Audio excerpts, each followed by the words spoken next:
Hello friends, তো দেখো আজকে তোমাদের সামনে কি নিয়ে এসেছি আমি। তো আজকে একটা রেসিপি নিয়ে এসেছি। রেসিপিটা খুবই সুন্দর, তোমরাও সবাই জানো, তবুও আমি আরেকবার নিয়ে আসলাম। তো আজকে দেখো এখানে কি কি আছে। এখানে চিকেন আছে, পেঁয়াজ কুচি, রসুন কুচি, আদা জিরে বাটা, লঙ্কা, লেবু আর কর্নফ্লাওয়ার। তো এখানে পরে আমি আবারও চিকেন অ্যাড করেছিলাম, আর যেগুলো অ্যাড করেছি সেগুলো দেখিয়ে দেবো। তো এখানে দেখতে পাচ্ছ এই কটা জিনিস আমি নিয়ে নিয়েছি। তো এখানে চিকেনটাকে একসাথে মিক্সড করে নেব। তো চলো দেখতে থাকো।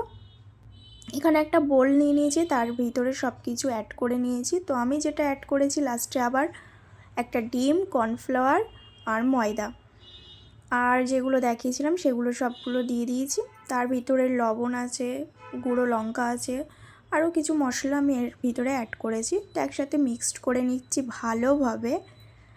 আর অনেকেই পেঁয়াজটা ইগনোর করে, বাট আমার খুব ভালো লাগে বলে আমি এখানে দিয়েছি পেঁয়াজটা। তো আমার মনে হচ্ছে এখানে আরেকটু কর্নফ্লাওয়ার লাগবে, তো দিয়ে দেবো। দিয়ে ভালো করে মিক্সড করে কিছু সময় রেখে দেবো রেস্টের জন্য। দিয়ে তারপরে আবার রিফাইন অয়েলে ভালো করে ফ্রাই করে নেব। তো চলো দেখতে থাকো। আর তোমরা অবশ্যই কমেন্ট করে বলবে কেমন হয়েছে। তো সবাই এটা জানে কম বেশি, তো আমার ইচ্ছা হলো তার জন্য করছি।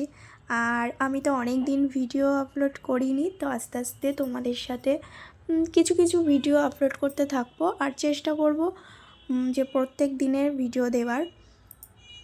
তো দেখো এখানে আমি ফ্রাই প্যানে অয়েলটা নিয়ে এখানে দিয়েও দিয়েছি। তো দেখতেই পাচ্ছ যে এক পিঠ হয়ে গেছে, আর এক পিঠ হচ্ছে। তো ভালো করে এগুলো ফ্রাই করে নেব। এখানে টকবক করে ফুটছে। ভয়েসটা আমি পরে দিচ্ছি, মানে ওখানে যে আওয়াজটা হচ্ছিল, আমাদের বাড়িতে কাজ হচ্ছে, প্রচণ্ড আওয়াজ হচ্ছে, ওই জন্য ফুল ভয়েসটা আমার দিতে হচ্ছে পরে।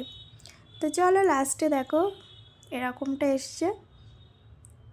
তো খেতে অসাধারণ হয়েছিল, তোমরাও বাড়িতে ট্রাই করতে পারো।